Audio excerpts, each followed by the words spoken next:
अस्सलाम वालेकुम दोस्तों, मेरा नाम है अली और मैं सर हमेशा की तरह मौजूद है दाऊद और आप देख रहे हैं इस वक्त क्रिकेट लवर अली शो को बनता है। दोस्तों हम लोग से बात करने जा रहे हैं, बात करेंगे जी आज आपके साथ टॉप क्रिकेट न्यूज का सेगमेंट आपसे शेयर करेंगे। नंबर 1 पे आप लोग से बात करने जा रहे हैं, जो हमारे पास अपडेट आ रही है वो आ रही है जी समीर मिन्हास के हवाले से जो अपडेट आ रही है। आज उन्होंने कमाल किस्म की सेंचुरी मारी है, तीन सेंचुरी जो उन्होंने मार दी है अपने कैरियर की, इसके ऊपर बात करेंगे। और सूर्यवंशी का भी भाई रिकॉर्ड तोड़ दिया है, पाकिस्तान जिम्बाब्वे के साथ जीत भी गया, इसके ऊपर बात करेंगे। मुस्तफिज जो भाईजान जिनको जो है वो आईपीएल ने निकाल दिया था, अब वो आ रहे हैं भाई पीएसएल में, ये क्या स्टोरी है वो आपको बताएंगे। अच्छा, इंडिया का पाकिस्तान के साथ भी इशू था, बांग्लादेश के साथ भी इंडिया का इशू था, बांग्लादेश ने भी वर्ल्ड कप के लिए इंडिया आने से मना किया। अब इंडिया मल्टीपल टीम के प्लेयर्स के वीजास के साथ इंडिया ने इशू बना दिया भाई, चाहे वो ओमान की बात कर लें, चाहे आप यूएई की बात कर लें, चाहे आप यूएसए की बात कर लें, चाहे आप इटली की बात कर लें।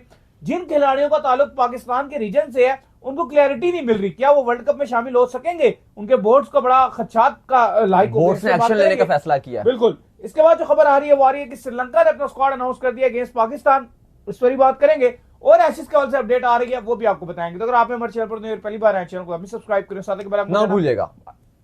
बात का खास करते हैं नंबर 1 खबर के साथ, जो खबर आ रही है तो नंबर 1 खबर आ रही है वो यही आ रही है कि पाकिस्तान और जिम्बाब्वे के अगेंस्ट जो है फाइनल खेला जा रहा था ट्राई सीरीज का अंडर 19 का, जिसमें जिम्बाब्वे ने कोई खास टारगेट तो नहीं दिया, लेकिन ये मैच हाईलाइट हो गया समीर मिन्हास की वजह से, जिन्होंने आज अपने कैरियर की तेज सेंचुरी जो है बना डाली। और वही जलवा इनका देखने को मिला जो इंडिया अंडर 19 के अगेंस्ट जिस तरह उन्होंने छक्के मारे थे, उसी तरह स्मूथ बैटिंग करते हुए जिन्होंने तेज सेंचुरी मार दी। भाई कितनी बॉलों में सेंचुरी मारकर ये कर क्या रहा है भाई, आज समीर मिन्हास ने कमाल कर दिया और ऐसा लग रहा है कि पाकिस्तान को समीर मिन्हास की शक्ल में एक हीरा मिल चुका है। अली साहब, आज पाकिस्तान ने ग्रैंड फिनाले में जिम्बाब्वे को ट्रैश कर दिया। मोहसिन नकवी ने भी बड़ी मुबारकबाद दी है और आपको पता है अंडर 19 वर्ल्ड कप स्टार्ट होने जा रहा है, लेकिन यहां पर पाकिस्तान फिनाले जीत गया। वन साइडेड पाकिस्तान ने मैच आउट क्लास किया।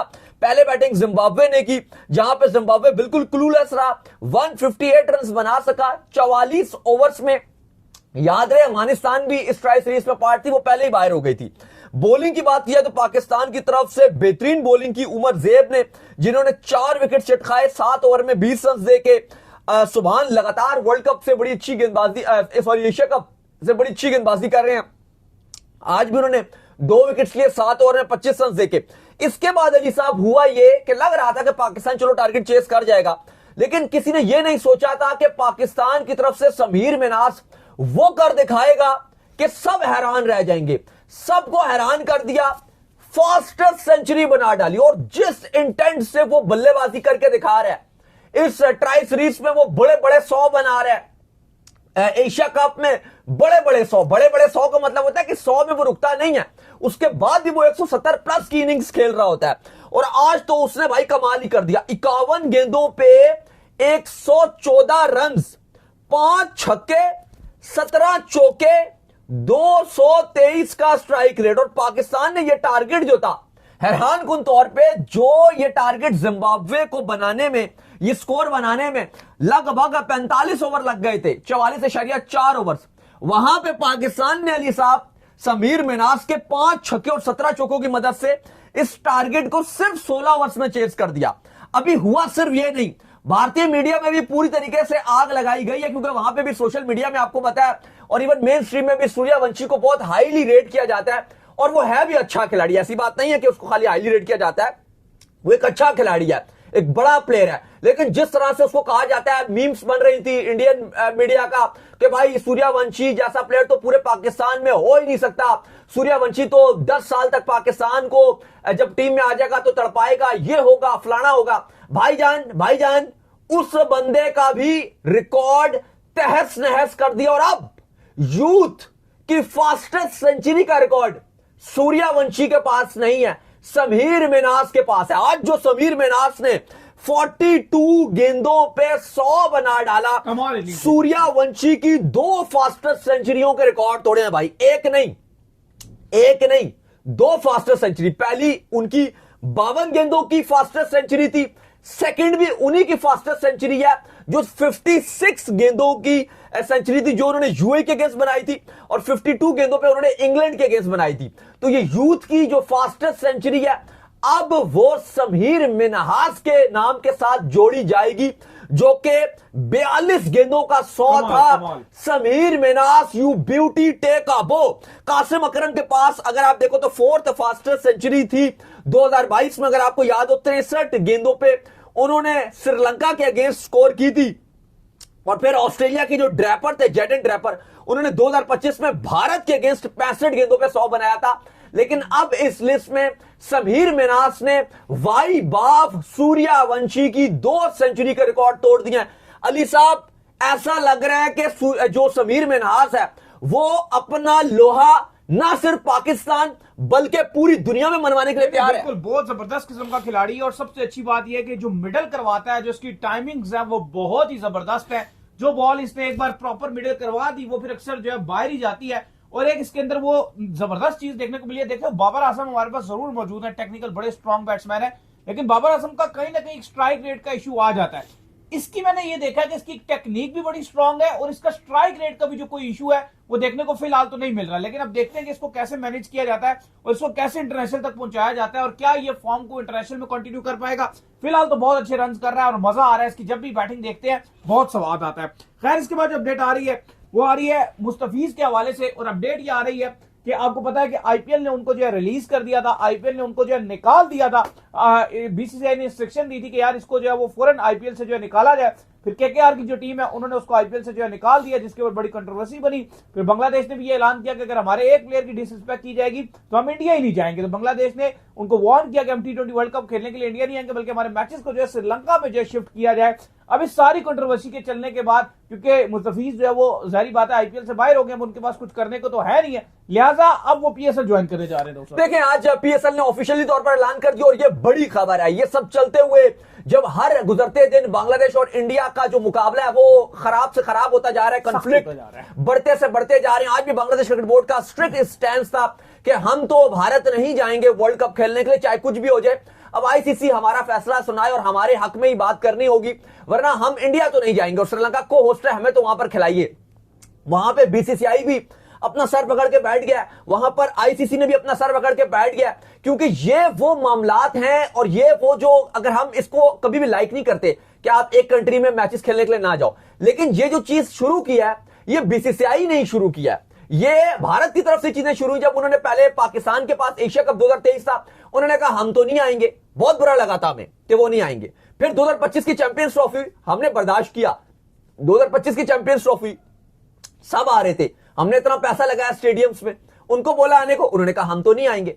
फिर पाकिस्तान क्रिकेट बोर्ड की तरफ से भी मोहसिन नकवी ने स्टैंड लिया, उन्होंने कहा भाई अगर आप नहीं आओगे ना तो हम 2016 में भी चले गए आपके घर, हम 2023 में भी चले गए, फिर हम भी नहीं आएंगे। और उसके चलते भारत को इतना नुकसान उठाना पड़ा है कि अब इस वर्ल्ड कप में ऑटोमेटिक पाकिस्तान के मैचेस भी श्रीलंका में खेले जा रहे हैं। पाकिस्तान थोड़ा सा अपने अंदर गट्स शो कर दे और पाकिस्तान फाइनल के लिए क्वालिफाई कर दे तो यकीन करें इंडिया से वर्ल्ड कप का फाइनल भी बाहर चला जाएगा। हाँ, और अगर आप पीछे एशिया कप आप देख लो, वो भी भारत के पास होस्ट था, वो भी अगर आप देखो वो भी चला गया इंडिया के पास से। तो ये सब चीजें होती रही हैं। अब अली साहब, इस सब के चलते ये कॉन्फ्लिक्ट तो चल रहा है, लेकिन मुस्ताफिजुर रहमान जिनकी वजह से एक्चुअली ये सारा इशू क्रिएट किया गया, क्योंकि उनको केकेआर ने 9 करोड़ में पिक किया था। शाहरुख खान को खूब गालियां, खूब थोक में पड़ रही थी, लेकिन सवाल यह है यहां पर कि आप 9 करोड़ वो कुछ 20 लाख में वो बिके हैं, तो इतनी टीम्स, बकिया टीमों ने भी तो उनको बिडिंग कर रहे थे ना, कोई और टीम भी खरीद सकता था। बहुत ही मामला इस टाइम संगीन हुआ है। अब मुस्ताफिजुर रहमान जो ऑलरेडी कह चुके थे, उनसे पूछा गया कि आपको पिक नहीं किया, कि आप क्या कहेंगे, उन्होंने कहा मैं क्या कह सकता हूं, मैं ड्रॉप हो गया हूं, एक प्लेयर ड्रॉप होने के बाद क्या कह सकता है। तो फाइनली उनको पाकिस्तान सुपर लीग ने साइन कर लिया। कल बांग्लादेश ने आईपीएल को भी बैन कर दिया, तमाम टीवी और ऐप से आईपीएल बांग्लादेश में नहीं दिखेगा, अलबत्ता पीएसएल दिखेगा। और आज पीएसएल ने ऑफिशियली तौर पर मुस्ताफिजुर रहमान को न सिर्फ साइन कर लिया, बल्कि ऑक्शन जो आपका ड्राफ्ट होगा उसमें भी ठीक ठाक पैसे दिए जाएंगे। तो मुस्ताफिजुर रहमान एक बड़ा नाम है जो पीएसएल में एंट्री हो गई है। आईपीएल में तकरीबन पीकेआर रुपीस में 30+ करोड़ में ये बिका था, इंडियन रुपीस में ये 9 करोड़ से ऊपर का था। पीकेआर में अगर आप कन्वर्ट करते हो तो 30 करोड़ से ऊपर का था, और पीएसएल में ये आकर मुस्ताफिजुर रहमान खेलेगा। तो अली साहब, मुस्ताफिजुर रहमान पहले भी पीएसएल खेल चुके हैं, लेकिन इस बार मामलात और थे। आईपीएल में पिक किया गया बहुत बड़े लेवल पे। इस पर आप कह लो कि बांग्लादेश क्रिकेट बोर्ड में बांग्लादेश की हुकूमत ने स्टैंड लिया, जिस तरह से आईपीएल ने इनको हटाया, या तो ऑक्शन में पिक ही ना करते। ये एक बहुत ही डिसरिस्पेक्ट होती है कि आप एक प्लेयर को रखो और उसके बाद प्रेशर में आके आप उसको निकाल दो। तो बांग्लादेश ने भी एक्शन लेने का फैसला किया और इस टाइम ऐसा लग रहा है कि ये जो भारत हर जगह जाने से मना करता है कि हम नहीं जा रहे, इस टाइम वो अपने गड़े में खुद ही गिरते जा रहे हैं और अपने आप को खुद ही आइसोलेशन में नजर आ रहे हैं, क्योंकि एशिया में भी अब उनकी वो हैवीनेस नजर नहीं आ रही। हम अक्सर सुनते हैं कि वो कहते थे कि हम ये नहीं कर दिखाएंगे, हम वो कर दिखाएंगे, ट्रॉफी यूं मिल जाएगी, अगर पाकिस्तान नहीं खेलेगा चैंपियंस ट्रॉफी तो ये हो जाएगा।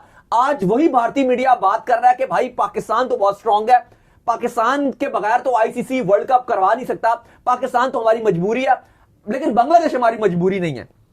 अगले आने चंद दिन जब गुजरेंगे आप ये देखोगे कि वो बोलेंगे कि भाई नहीं, बांग्लादेश के पास भी पूरा टेस्ट प्लेइंग स्टेटस का है, उनके पास भी है, उनका भी पूरा वोट है, बांग्लादेश भी इंपॉर्टेंट है। खैर, जिसके बाद जो अपडेट आ रही है जी हमारे पास, वो आ रही है वीजा इश्यूज को लेकर। तो आपको पता है कि पाकिस्तान समेत काफी कंट्रीज हैं जो कि अगर T20 वर्ल्ड कप या पिछला जो वर्ल्ड कप था वो इंडिया में था 2023, जब पाकिस्तान ने भी ट्रैवल करना था, लेकिन पाकिस्तान के लिए तो खैर ये इतना मसला नहीं क्रिएट करते क्योंकि उनको पता है कि ये हमारे लिए बहुत बड़ा प्रॉफिटेबल टीम है, उसके लिए तो बड़ी आसानी से ये वीजा दे देते हैं। लेकिन इनकी एक आदत है कि जब भी जो है वो कोई टीम ऐसी ट्रैवल कर रही होती है जिसमें कोई एक आधा प्लेयर उसका बैकग्राउंड जो पाकिस्तान से होता है, तो ये उसको अक्सर फंसा लेते हैं। अब मसला ये आ रहा है कि इंडिया जो T20 वर्ल्ड कप खेला जाना है उसमें ओमान ने भी ट्रैवल करना है इंडिया, उसमें यूएसए ने भी ट्रैवल करना है इंडिया, उसमें इटली ने भी ट्रैवल करना है इंडिया, यूएई ने भी ट्रैवल करना है इंडिया। बिल्कुल, मोहम्मद वसीम जो है उनका ताल्लुक ही पाकिस्तान से। अब ये जितनी मैंने आपको 4-5 कंट्रीज बता दी हैं, इन सारों के जो मेन प्लेयर्स हैं उनका ताल्लुक पाकिस्तान से, पाकिस्तान ओरिजिन से है। अगर मेन ना भी हो तो काफी प्लेयर्स का ताल्लुक जो है पाकिस्तान से है। अब मसला ये आ रहा है कि इन बोर्ड्स ने जो है वो ये बताया कि यार ये हमें वीजे नहीं दे रहे पाकिस्तानी प्लेयर्स के, और इसको देने में ये हमें टाल मटोल का मुजाहरा कर रहे हैं। और इस चीज की उन्होंने कंप्लेन जो है वो आईसीसी से की है कि यार हमें वीजे नहीं मिल रहे, जिसके ऊपर आईसीसी की तरफ से भी कोई जवाब नहीं जा रहा, क्योंकि आईसीसी की जो चेयरमैन है वो जेशा ही है। तो इन तमाम चीजों के चलते वो टीमें बड़ी परेशान है और वो ये कह रही है कि यार हमें बताया तो जाए कि इन प्लेयर्स को वीजे मिलेंगे या नहीं, तो फिर हम रिप्लेसमेंट में जो प्लेयर हमारे पास अवेलेबल है हम उनको उठाएं। तो दाऊद साहब, ये कितना एक घटिया अमल है कि अगर आप पाकिस्तानी ओरिजिन के जो प्लेयर्स हैं उनको आप जो है बिला वजह जो है इस हवाले से तकलीफ देते हैं वीजाज को लेकर। इससे पहले हमने देखा था जब इंग्लैंड टूर कर रहा था इंडिया का टेस्ट मैच रेहान को, तो वहां पर पाकिस्तान का जो प्लेयर थे रेहान, उनको भी वीजा जो है नहीं मिल रहा था। शुएब जो है वो उनके शुएब बशीर, उनको भी जो है वीजा नहीं दिया जा रहा था। बड़ा मसला जो है उन बेचारों का बन गया था। इवन एक टेस्ट मैच भी उनकी वजह से बड़े मसले का शिकार हो गया था। फिर जब वो आए तो बड़ा गुस्से का इज़हार किया स्टोक्स ने, हम जाएंगे ही नहीं जब वीजा ना दिया जाए। तो ये क्या मसला, ये पॉलिसी क्या है? बांग्लादेश तंग है पाकिस्तान से, इनको मसला है, फिर प्लेयर्स इंटरनेशनल होते हैं उनका तो कोई लेना देना नहीं होता, उनके लिए भी वीजा के इश्यूज। देखें, अब एक और भी बड़ा संगीन मसला होने जा रहा है और वो ये है कि अगर भारत इसमें ज्यादा डिले करेगा, अब जो आपने कुछ टीम्स के नाम बताए जैसे यूएई है, अब यूएई ना वो तो नेशनलिटी किसी को भी नहीं देता। अब वहां के जो खिलाड़ी भी खेल रहे हैं ना, वसीम है, आसिफ है और बहुत सारे खिलाड़ी हैं और भी काफी सारे हैं, जुनेद वगैरह, वो सारे ग्रीन पासपोर्ट होल्डर हैं। भाईजान जिसके पास नेशनलिटी भी है ना, शुएब जो है वो इंग्लैंड को उसके पास नेशनलिटी थी, नहीं दे रहे थे वीजा। हाँ, लेकिन ये जो आप बात कर रहे हो ना, अभी जो हमने खिलाड़ी, अभी आपने टीमों के नाम बताए, आपने ओमान के नाम बताए, ये सारे तो पाकिस्तानी पासपोर्ट होल्डर हैं, सब कुछ ही पाकिस्तान का इनके पास। तो अब इस पर जो ये सारी टीम्स हैं इटली समेत, इन सब ने आईसीसी को बोला। आईसीसी ने कहा कि चले हम आपको बताते हैं। अभी तक जवाब सिर्फ आईसीसी का ये आया। आईसीसी भी खामोश है, बीसीसीआई भी इस पर बिल्कुल खामोश है। मतलब उन्होंने ये नहीं कहा कि हम गारंटी लेकर आपको देंगे कि वीजा हम आपको देंगे, फिलहाल वो खामोश हैं। अब जो लेटेस्ट आज हमारे पास रिपोर्ट्स आई है वो ये है कि ये जो 5 तकरीबन बोर्ड्स हैं, उन्होंने एक दूसरे को फोन में लाया है, आपस में एक दूसरे से कम्युनिकेट किया है, क्योंकि वो उनको लग रहा है कि अगर हम एक एक करके बात करेंगे तो ये आईसीसी भी बड़ी खामोशी इख्तियार करेगा, बीसीसीआई भी जवाब नहीं देगा। ये स्मूथ वीजे तो उन्होंने कहा है कि वो 5 के 5 मिल गए हैं, आपका ओमान, यूएई, ये इटली वगैरह जितने आपको यूएसए, ये सारे जो बोर्ड्स हैं, इन्होंने आपस में कम्युनिकेट किया और पांचों कहा जा रहा है कि कमेटी बनाएंगे और वो मिलकर आईसीसी से बात करेंगे और बीसीसीआई के ऊपर प्रेशर डालेंगे। 5 कंट्रीज 20 टीमें वर्ल्ड कप में खेल रही हैं। पाकिस्तान पहले ही है कि वो इंडिया नहीं जाएगा, उनके मामला ठीक नहीं है। बांग्लादेश ऑलरेडी कह चुका है कि हम नहीं जाएंगे। अब जो 5 बोर्ड्स मजीद हैं, 5 बोर्ड्स हैं जो टीम्स खेल रही हैं, उन्होंने भी एक्शन लेने का फैसला कर लिया है भारत के अगेंस्ट, बीसीसीआई के अगेंस्ट। और उनका मानना यह कि हमें आप गारंटी दो अगर मसला हो, ताकि हमें पता चले, क्योंकि हम इस टाइम ऐसा नहीं कर सकते कि उन प्लेयर्स को ड्रॉप कर दें। जैसे अब यूएई है, वो कहता है भाई हमारा कप्तान है, हमारे 3 ऐसे बड़े नाम हैं जो हमारे लीडरशिप में आते हैं, उनके वो भी पाकिस्तान से। ये यूएसए भी कह रहा है कि भाई हमारा मेन फास्ट बॉलर पाकिस्तान का, वो जो पाकिस्तानी बेस्ड है, हमारा अली खान, वो इतना अच्छा बॉलर है, हम तो किसी को ड्रॉप नहीं कर सकते। इटली वाले यही बात कर रहे हैं, ओमान वाले कह रहे हैं हमारी पूरी 6 प्लेयर हमारे पाकिस्तान के हैं। पॉसिबल ही नहीं है। तो अब इस पर आईसीसी फिलहाल अभी कह रहा है कि चले कुछ करते हैं। बीसीसीआई बिल्कुल खामोश है, लेकिन अगर इस तरह से चीजें चलती रही तो ये बिल्कुल भी अच्छी चीज नहीं होगी कि आप होस्ट हो, ये वीजे वगैरह देना तो आपका फर्ज बनता है, क्योंकि अगर आप वीजा नहीं दोगे, इस तरह से करोगे, फिर आगे तो आप कैसे कह सकते हो कि हम आगे हमने ओलंपिक को होस्ट करना है, आगे हम कॉमनवेल्थ सोच रहे हैं, फिर तो आप सोचो भी ना, फिर तो आगे आपके लिए क्रिकेटिंग इवेंट होस्ट करना मुश्किल हो जाएंगे, बहुत मुश्किल काम अगर ये चीजें चलेंगी। इसके बाद जो अपडेट आ रही है वो ये आ रही है कि श्रीलंका ने जो अपना स्क्वाड है पाकिस्तान के अगेंस्ट वो अनाउंस कर दिया है। शनाका की जो क्यादत है उसमें ये स्क्वाड जो है पाकिस्तान के अगेंस्ट उतरेगा। बाय द वे जो अगला शो होगा उसमें हम जो है पाकिस्तान जो श्रीलंका है उसकी प्लेइंग 11 भी आपको बताएंगे, वेदर की भी कंडीशन बताएंगे, क्या सूरत हाल रही है, आज प्रैक्टिस सेशन वगैरह सब चीजें उसमें डिस्कस भी आए थे, प्रेस कॉन्फ्रेंस वो भी बताएंगे। वो भी क्या है भजन, ये वो भी आपके साथ 1 घंटे में जुड़ते हैं, तो काफी डिटेल्स हैं प्लेइंग 11 के हवाले से, प्रैक्टिस के हवाले से, बारिश का भी इम्कान है, वो भी रेन आज होती रही तो वो भी आपको बताते हैं। लेकिन खैर श्रीलंका ने अली साहब 18 रुकनी स्क्वाड अनाउंस कर दिया वर्ल्ड कप के लिए भी और पाकिस्तान सीरीज के लिए भी। बड़ी खबर यह है कि दिनंजय डी सिल्वा जो नीदरलैंड के अगेंस्ट अपना आखिरी मैच खेले थे, बहुत टाइम गुजर गया, फाइनली उनकी स्क्वाड में जो वापसी हुई है, शनाका की कप्तानी में टीम श्रीलंका उतरेगी वर्ल्ड कप और पाकिस्तान के अगेंस्ट असलंका की कप्तानी जा चुकी है। पाथुन निसांका, कामिल मिशारा, कुशाल मेंडिस, कुशाल परेरा, धनंजय डी सिल्वा की वापसी, साबिक कप्तान असलंका स्क्वाड में अलबत्ता जगह बनाने में कामयाब रहे हैं। लियांगे, कमेंडू, मेंडिस, हसारंगा, विललागे, महेश तिक्षाना, डासुन, हिमांथा, मैथ्यू, इसके बाद दुश्मंता चमीरा, मथीशा पथिराना, नुआन तुषारा और ईशान मलिंगा। इसमें से श्रीलंका कह रहा है कि हम 15 रुकनी स्क्वाड हमने आईसीसी को भिजवा दिया अपना वर्ल्ड कप का, और जो फाइनल 15 जो फाइनल हम डिसाइड कर लेंगे 15 या 18 रुकनी में से, वो पाकिस्तान की सीरीज के बाद करेंगे। तकरीबन जो पाकिस्तान क्रिकेट बोर्ड ने बात कही है वो इन्होंने भी बात की है, बिल्कुल, कि वो हम सीरीज के बाद 1-2 स्लॉट्स हैं उसका फैसला कर लेंगे। अच्छा खैर, इसके बाद जो अपडेट आ रही है जी हमारे पास वो आ रही है एशेज को लेकर। तो इंग्लैंड और जो ऑस्ट्रेलिया उनके दरमियान जो आखिरी टेस्ट मैच का सिलसिला जारी और सारी है, और जो टेस्ट मैच ऐसा लग रहा था इंग्लैंड को कि शायद इन्होंने कमबैक कर लिया और शायद ये टेस्ट मैच ले जाएंगे। डेड रबर टेस्ट मैच में भी ऑस्ट्रेलिया ने कहा नहीं भाई हम आपको नहीं छोड़ेंगे। ट्रेविस हेड का 150, जो स्मिथ है वो भी स्टिल खड़े हुए हैं सेंचुरी मारने के बाद, और ऐसा लग रहा है कि ये टेस्ट मैच भी इंग्लैंड के जो पंजा उससे निकल गया था सब। अच्छा, अगर आप देखो इस एशेज में ज्यादातर जो हमें पिचेस मिल रही थी वो बहुत बॉलिंग फ्रेंडली मिल रही थी। टिपिकली अगर आप सिडनी का विकेट देखो तो एशियन टीम भी बहुत लाइक करती है सिडनी में खेलना, क्योंकि वो थोड़ी सी फ्लैट कंडीशंस होती हैं, थोड़ी सी रन बनते हैं, बैट्समैनों के लिए चीजें आसान रहती हैं, और ये टिपिकली थोड़ी सी वैसे ही नजर आई, फ्लैट विकेट नजर आया सिडनी का। और थोड़ा सा इसलिए भी एक और रीजन भी था कि इसको इतना ज्यादा फ्लैट कर दिया गया, ज्यादा ही कोई फ्लैट दिखा, क्योंकि पिछला जो टेस्ट मैच था एमसीजी मेलबर्न को डिमेरिट पॉइंट भी मिल गया था, तो वो भी लगा कि क्यूरेटर्स जो थे और ऑस्ट्रेलियन क्रिकेट बोर्ड जो था प्रेशर में था, तो उन्होंने फिर बहुत इसको फ्लैट विकेट बना दिया। अब 384 के जवाब में आपको पता है कि कल ऑस्ट्रेलिया ने बड़ा जबरदस्त जवाब दिया था, ट्रेविस हेड जुड़ गए थे और वो परफॉर्म कर रहे थे, 163 रन की उन्होंने नॉक खेली, और जब वो आउट हुए उसके बाद एक और आउट ऑफ सिलेबस आ गया ऑस्ट्रेलियाई कप्तान स्टीवन स्मिथ, जिन्होंने 129 रन बनाए हैं, बड़े बड़े रिकॉर्ड भी आज तोड़ दिए उन्होंने 15 चौकों और 1 छक्कों की मदद से, और इस टाइम नॉट आउट हैं और पूरी उम्मीद है कि वो 150 से ऊपर जाएंगे। ऑस्ट्रेलिया 134 की लीड ऑलरेडी ले चुका है, दिन के इख्तिताम पर 518 पे 7 खिलाड़ी आउट थे, तो ऐसा लग रहा है कि फिर एक बार इंग्लैंड के हाथ से मैच निकल चुका है। तो चलिए उम्मीद करते हैं आज के बाद शो आपका वीडियो को लाइक कीजिए, हमारे चैनल को सब्सक्राइब कीजिए, साथ लगे बेल आइकन को बजाइए। एक और काम कर लीजिए और वो ये कर लीजिए कि आप जो इंस्टाग्राम के ऊपर जाइए और इनको फॉलो कीजिए। इंस्टाग्राम पे मुझे फॉलो कर लीजिए, वहां पे मैं मौजूद हूं, दाऊद क्रिकेट के नाम से। अगर आपको कोई सवाल हो तो भेजिएगा और इनको भी मुझे फॉलो कीजिए, ऑफिशियल के नाम से लिंक डिस्क्रिप्शन में मौजूद है। नेक्स्ट वीडियो में ख्याल रखिएगा।